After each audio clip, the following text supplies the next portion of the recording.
बिस्मिल्लाहिर्रहमानिर्रहीम। Welcome back again एक और प्यारी से वीडियो के साथ। जो है वो सबसे पहले ब्यूटीफुल सा नेक जो है वो हम रेडी करेंगे। 4 इंच पर जो है वो मैं यहाँ पर नेक की विड्थ ले रही हूँ, 4 इंच ही मैं इसकी लेंथ ले रही हूँ। प्यारा सा जो है वो हम इसको राउंड शेप देंगे और देन जो है वो इसी निशान के ऊपर हम करेंगे कटिंग।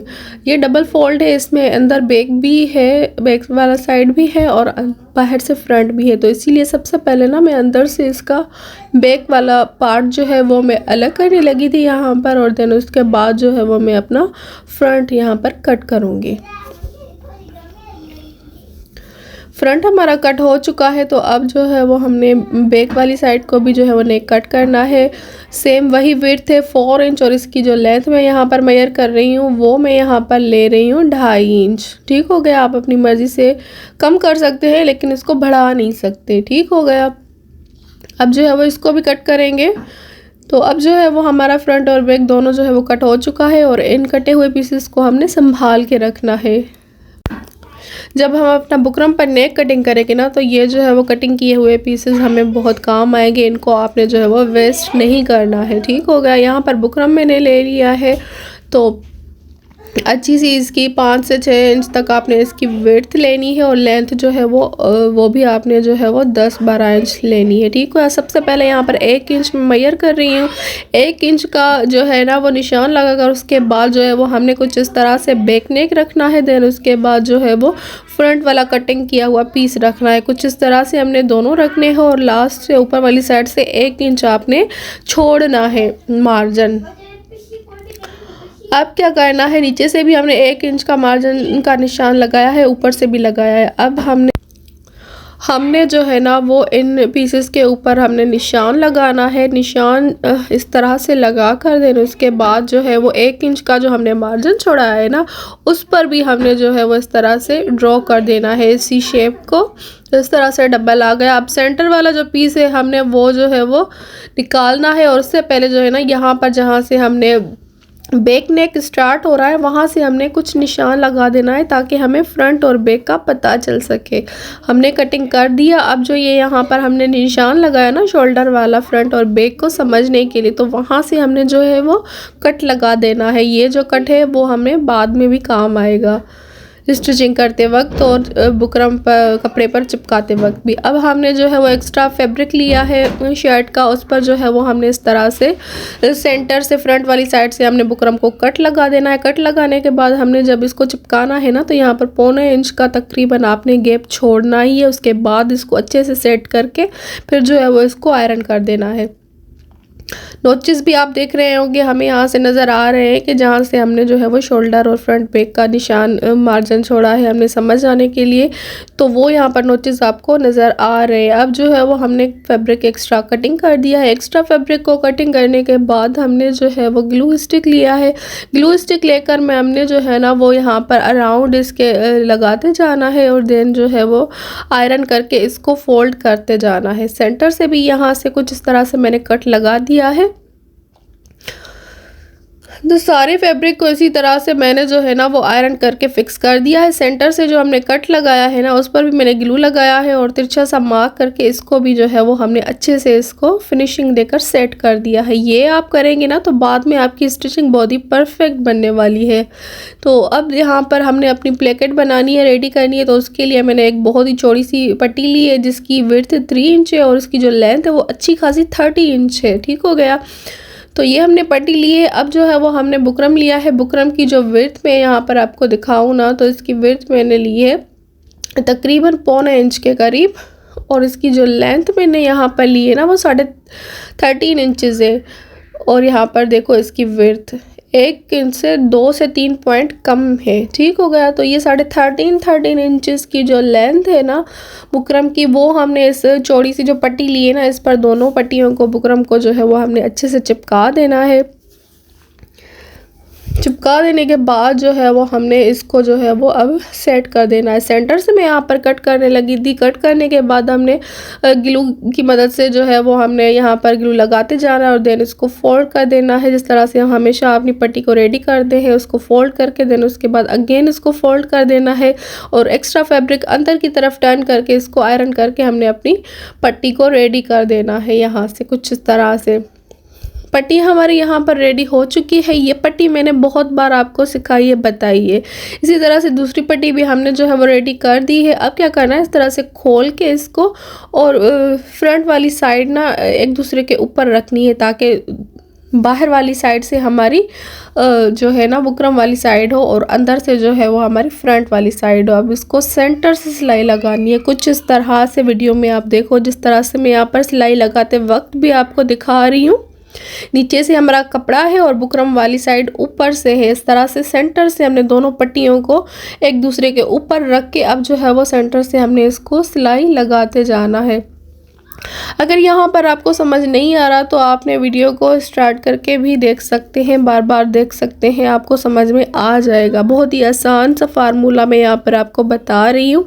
अब यहाँ पर हमने सिलाई लगा दी है तो इसको अच्छे से सेट करना है आयरन की मदद से। यहाँ पर आप खोल के देखोगे ना तो ये दोनों पट्टी एक दूसरे के साथ अटैच हो चुकी है। अच्छा जी, यहाँ पर सिलाई लगाते वक्त ना आपने स्टार्ट में 3 इंच का कट जो है ना वो निशान छोड़कर उसके बाद आपने सिलाई लगा देनी है। मैं यहाँ पर जो है वो पार्ट मेरा स्किप हो गया है, नहीं कर पाई मैं, तो इसलिए जो है वो मैं आपको बता रही हूँ। अगेन बाद में भी आगे चल के भी मैं आपको वीडियो में दिखा रही हूँ कि किस तरह से वो मैं बोल रही हूँ। तो वो आपने 3 इंच का लेंथ में जो आपने जितना कट ओपन करना है उतना आपने निशान लगा कर छोड़ कर देना। उसके बाद ये सेंटर वाली सिलाई लगा देनी है जो मैंने आपको अभी लगा कर दिखाई। अब यहाँ पर इनको ना आयरन करके फिर से पट्टियों को एक्स्ट्रा फैब्रिक अंदर की तरफ फोल्ड करके आयरन कर देना है, फिक्स देना। पट्टी पहले की तरह रेडी हो चुकी है, जिस तरह से हमने दोनों पट्टियाँ जो है वो बनाई थी। बस फ़र्क इतना है कि हमने इनको सेंटर से जोड़कर सेट कर लिया है। अब यहाँ पर हमने ना ग्लू लिया है और लेस ली है। ये ऑप्शनल है, चाहें तो लगाएं ना लगाएं, या फिर इससे जो है वो ज़्यादा बड़ी लेस भी आप लगा सकते हैं, वो ऑप्शनल है, आपके ऊपर है।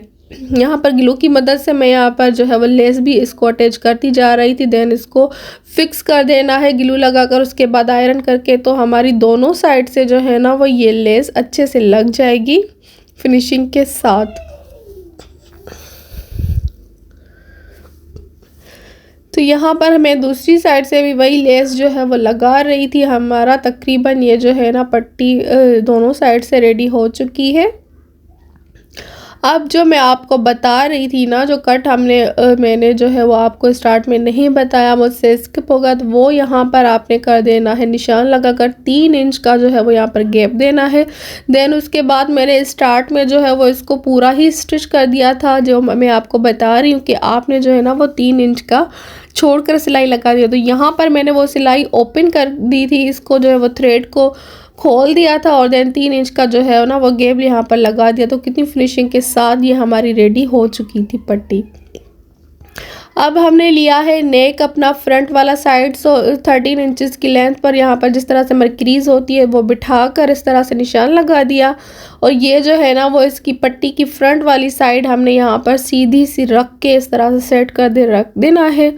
अब क्या करना है, इसको आपने आहिस्ता से जो है वो इस तरह से उल्टा करना है। तो इस तरह से उल्टी साइड रख कर फिर आपने यहाँ पर निशान लगाना है जहाँ से आपने सिलाई करनी है, कपड़े पर भी और पट्टी पर भी। अब यहाँ पर सिलाई मशीन के ऊपर भी मैं यहाँ पर आपको सिलाई स्टिच करके दिखा रही थी कि यहाँ पर आपने 2 से 3 बार जो है ना वो इसको पक्का कर देना है और फिनिशिंग के साथ करना है ये वाली सिलाई, वरना बहुत ही बुरी लगने वाली है, फिर वो नेक में फिनिशिंग नहीं आएगी आपकी इस वाली साइड से। तो 2-3 सिलाइयाँ यहाँ पर मैंने लगा दी। देन अगेन जो है वो इसको थ्रेड हमने काट दिया। उसके बाद हमने जो है ना वो इसको कर देना है सीधा, अच्छे से हमने जो है ना वो इसको सीधा करना। उसके बाद एक्स्ट्रा फैब्रिक यहाँ पर मैं कट करने लगी थी, इसके जो कोने हैं ना साइड से वो भी हमने कट कर देने हैं, क्योंकि बुकरम और फैब्रिक और लेस तीनों चीज़ें मिलकर फिर ये मोटा हो जाता है तो वो फिनिशिंग नहीं आती। इसीलिए आपने इसके कोने लाजमी अच्छे से काट देने हैं। ठीक हो गया, ज़्यादा भी नहीं काटने कि ये ख़राब हो जाए। अब यहाँ पर इसको सीधा करके आपने आयरन कर देना है। अब आप बिगनर्स हैं तो यहाँ पर नीचे की तरफ से हल्का सा ग्लू लगाकर भी इसको सिलाई कर सकते हैं, नहीं तो आप इस तरह से भी कर सकते हैं, ऐसे भी इसकी अच्छी सी फिनिशिंग आ जाएगी, ज़्यादा ज़रूरत नहीं पड़ेगी। यहाँ पर आपने ना इसकी आउटसाइड से ही सिलाई लगानी है, जिस तरह से मैं लगा रही थी। मैं यहाँ पर वन साइड से पहले जो है वो सिलाई को ख़त्म किया, देन उसके बाद जो है वो मैं दूसरी साइड से उसको सिलाई लगाऊंगी। तो यहाँ पर दूसरी साइड से भी मैं इसको सिलाई लगा रही थी। देन आपने सेंटर वाली सिलाई नहीं लगानी, सेंटर से जो हमने स्टार्ट में ही सिलाई लगाकर इसको जो है वो पक्का कर दिया था। ठीक हो गया, सिलाइयाँ यहाँ पर हमने लगा दी हैं। अब ना हमने देखिए आप इस तरह से इसको मैं करीब से भी दिखा रही हूँ इसका कट। अब हमने क्या करना है ना, इस कट का हमने जो है ना वो 4 इंच का कट लगाना है, क्योंकि 3 इंच हमने ओपन रखना है ना, तो 1 इंच हमने बढ़ा कर इसको जो है यहाँ पर कट लगाना है। लास्ट में जो है वो हमने इस तरह से तिरछा सा दोनों तरफ से कट लगाना है। अब यहाँ पर मैंने फैब्रिक ग्लू लिया है। फैब्रिक ग्लू की मदद से जो है वो मैं सारे जो है वो कोनों पर साइडों से अच्छे से जो है वो इसको ग्लू लगाकर इसको अंदर की तरफ फोल्ड कर दूंगी। ठीक हो गया। अब हमने इसको बाहर की तरफ नहीं अंदर की तरफ टर्न करना है। अब जो है वो अच्छे से ना इसको आयरन कर देना है, तो ये जो है वो फिक्स हो जाएगा। यहाँ पर बाद में मैं इसको हैंड स्टिच कर दूंगी। अब हमने इसको सीधा कर दिया। यहाँ से आप इसकी फिनिशिंग चेक करें किस तरह से फिनिशिंग के साथ ना नीटनेस के साथ परफेक्ट ये हमारा प्लेकेट और ये कट जो है वो हमने ओपन रखा, ये सेट हो गया है बिल्कुल जो है ना वो प्रोफेशनल स्टाइल में बिना सेंटर से कट लगाए हुए। अब यहाँ पर शोल्डर की सिलाई लगा दूंगी मैं। सिलाई लगाने के बाद जो है ना वो अब हमने अपना नेक अटैच करना है। इस तरह से अटैच करने के लिए हमने जो है ना वो सबसे पहले नेक का सेंटर फैब्रिक जो है ना वो हमने कट करना है। कट करने के टाइम आपने ये ख्याल करना है कि आपने सिलाई का मार्जिन छोड़कर तकरीबन आधे इंच के बराबर फैब्रिक जो है वो छोड़ कर देना, उसके बाद हमने सारा कट कर देना है। यहाँ पर जो है ना वो हमने बुकरम पर जो नोचेस लगाए थे ना फ्रंट और बैक और शोल्डर वाली साइड से, इनको आपने बराबर दोनों साइड से रख कर अब हमने फैब्रिक पर भी इसी तरह के कट लगा देने हैं, ताकि जब हमने इसको स्टिच करना हो ना तो बिल्कुल एग्जैक्ट हमारे शोल्डर वाली सिलाई जो हमने लगाई है ना उसके बराबर ये हमारे नोचेस आने चाहिए। कुछ इस तरह से, जिस तरह से वीडियो में मैं रख कर दिखा रही हूँ आपको, तब जो है वो हमारा फ्रंट बैक दोनों बराबर आएंगे, बिल्कुल परफेक्ट आएंगे। अदरवाइज आप ये नहीं करेंगे ना तो फिर आपका ऊपर नीचे कम ज़्यादा हो सकता है। तो यहाँ पर हमने उल्टी साइड से इसको रख के सीधी साइड से हमने नहीं रखना, उल्टी साइड से हमने इसको रख कर सिलाई करना है और सीधी साइड से हमने इसको पलटना है। सिलाई मैंने यहाँ पर लगा दी। अब हमने जो है ना शर्ट को सीधा कर दिया है। सीधा करने के बाद यहाँ पर हमने कैंची की मदद से इसको लगा देने हैं नोचेस। नोचेस लगाने के बाद जो है वो हमने इसको सीधी साइड से पलटना है। ठीक हो गया। अच्छे से इसको ना गट लगाकर सीधी साइड से हमने पलटते जाना है और आयरन करते जाना है। सारी बात जो है ना वो इसकी समझने वाली है, आपने अच्छे से समझना है सारा मेथड। तो फिनिशिंग के साथ जो है ना वो आपका एक अच्छा सा प्रोफेशनल जो है ना वो नेक रेडी हो जाएगा। जिस तरह से आप टेलर से सिलवाते हैं बाहर से इतनी महंगी सिलाई भर करना, तो वही आप इस तरह से ना कुछ पॉइंट्स को समझने के बाद आप इस तरह से प्रोफेशनल जो है ना वो स्टिचिंग घर में भी कर सकते हैं। तो यहाँ पर जो मैंने आपको इसके कोने ग्लू की मदद से पहले ही चिपका लिए थे ना, तो वो आपको अभी समझ आ जाएगा जब आप इसको तैयार करेंगे ना तो हमने वो क्यों किया था। यहाँ पर अब हमने फोल्ड करने की ज़्यादा ज़रूरत नहीं होगी। फिनिशिंग के साथ हमारा नेक जो है वो यहाँ पर कोने इसके परफेक्ट बन जाएगा, क्योंकि हमने ग्लू की मदद से पहले ही इसको सेट कर दिया था कटिंग करते वक्त। यहाँ पर हमने जो है ना वो इसको सिलाई लगाकर अच्छे से जो है वो इसको बटन शटन लगाकर इसकी फाइनल लुक मैं आप लोगों के साथ शेयर कर रही हूँ ना। ब्यूटीफुल सा ये नेक जो है ना वो बिना कट लगाए फिर भी जो है ना वो कट वाला नेक फ्रंट से जो है ना इतना प्यारा सा प्लेकेट वाला हमारा रेडी हो चुका है राउंड नेक के साथ। और ये राउंड नेक हमने बोट कट वाला कट शेप दिया है इसको, और इसकी लुक ना थोड़ी बहुत सी फ्लैट कॉलर जो होता है ना उससे भी मैच खाती है। तो जिसको वो पसंद नहीं और कुछ इस तरह सा लुक भी आप चाहते हैं ना, तो ये नेक आपके लिए बहुत परफेक्ट रहेगा। इसकी फिनिशिंग और इसकी नीटनेस और ये कोने आपने चेक करने ना कितनी अच्छे से जो है वो हमारा सेट हो चुका है। यहाँ पर इसको ना ओपन जहाँ तक हमने किया था 3 वाला कट 3 इंचेस का, वहाँ से अंदर की तरफ से मैंने यहाँ बाद में यहाँ पर हैंड स्टिच भी कर दिया था, जहाँ पर मैं आपको दिखा रही हूँ। अच्छे से इसको पक्का करके मैंने इसको हैंड स्टिच कर दिया। और इसको जो है ना बाद में मैंने ये 3 बटन लगा दिए हार्ट शेप वाले। ये वुड के बटन हैं, बहुत ही क्वालिटी वाले होते हैं। और ये हार्ट वाले शेप वाले बटन लगाने का भी ना एक ख़ास मकसद था। ठीक हो गया। ये क्यों मैंने यहाँ पर लगाए थे ना, ये मैंने लगाए इसलिए क्योंकि ये शर्ट ना मैं एक वायरल जो है ना वो सज्जल अली और दारा नीर वाला जो वायरल ड्रेस गया है, यहाँ पर मैं इसकी पिक्चर भी शो कर रही हूँ। तो ये ब्यूटीफुल सा आर्टिकल मैंने जो है ना वो घर पर ही इसको रिक्रिएट किया है। साइड में मैंने अपनी बनाई हुई जो है ना वो ड्रेस की पिक्चर भी लगा दी और साइड में मैंने जो है ना वो वायरल आउटफिट भी लगाया है।